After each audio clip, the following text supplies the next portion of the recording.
The client who never left. Mina had only been working at the law office for 3 weeks when she had to stay late for the first time. She was a junior legal assistant, organizing case files, scanning documents, making copies, nothing exciting. The firm specializes in wills and estate planning, which means most of their clients were old, very old. By 9:40 p.m., everyone else had gone home. The office felt different at night. During the day, phones rang and printers hummed. At night, every sound echoed too loudly in the empty hallways. Mina sat alone in the record room, sorting a stack of old clients' files scheduled for shredding. One folder caught her eye. It was thicker than the others. Label: Harrison Elias' Final Will and Testament. She frowned. A sticky note was attached. Do not destroy. Strange, it had been placed in the shared pile. Curious, she opened it. Inside were copies of a will date 12 years ago.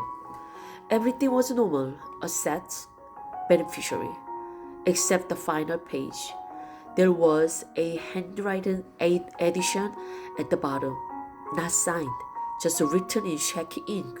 I do not want to be alone. Mina felt a chill crawl up her back. She checked the client database. Elias Harrison. Status: deceased. Date of death: 12 years ago. Cause: heart attack. She shut the folder. Not my business, she muttered. She slid it back into the box. The office lights flickered. She froze, then left nervously all the building. She went back to sorting papers. That's when she heard it. A soft shuffle from the hallway, like someone dragging their feet across carpet. Mina stepped out of the record room. Hello? No answer. The hallway lights were on motion sensors. They lit up one by one down the corridor. But the last light near the conference room stayed on, like someone was standing there. Mr. Patel? She called, naming one of the attorneys. Did you forget something? Silence. Then the conference room doors slowly creaked open. Mina's throat went dry. She stepped closer. Inside, the long table sat under dim lights. At the head of the table, a chair was pulled out, and on the table lay a single file. She walked in slowly. It was the Harrison file, the one she had just put away. Her hands began to shake. I put this back. She looked toward the glass wall of the conference room.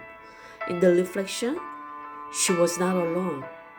A tall, thin man sat in the chair at the end of the table. She couldn't see his face, only the outline of a suit. She turned around. The chair was empty. But when she looked back at the reflection, he was closer, leaning forward, watching her. Mina backed away from the table. I'm just an assistant, she whispered. I don't handle clients. The overhead light above the table flickered, then steadied. The file slowly slid across the table toward her. No hands touching it. It stopped it right in front of her. The folder opened on its own. The last page, the handwritten line, was different now. Venice, I do not want to be alone. New word appeared, pressed deep into the paper. Stay. Mina's breath came fast. I can't, she whispered. The conference room door slammed shut behind her. The light in the hallway went out, only the conference room remaining. She ran to the door and grabbed the handle. It wouldn't move. Behind her, a chair scraped across the floor. She turned slowly. The chair at the head of the table was no longer empty. A man sat there now, pale, eyes sunken, skin the color of old paper. He stared at her without blinking. "You read it," he said softly. His voice sounded like dry leaves. "You saw me." Tears filled Mina's eyes. "Please let me go. I waited for someone to remember me." He looked down at the file. "My family never came back." The air felt heavy, hard to breathe. Mina slowly stepped towards the table. I will tell them," she said. "I will make sure they remember." The man studied her, then slowly nodded. The lights flickered. The door behind her clicked, unlocked. Mina ran out of the room, down the hallway, out of the building without turning back. The next morning, the senior partner asked why the Harrison file was on his desk. Mina froze. "I didn't bring it." He opened it. Inside was a new note attached in fresh ink. "Thank you for not leaving me alone."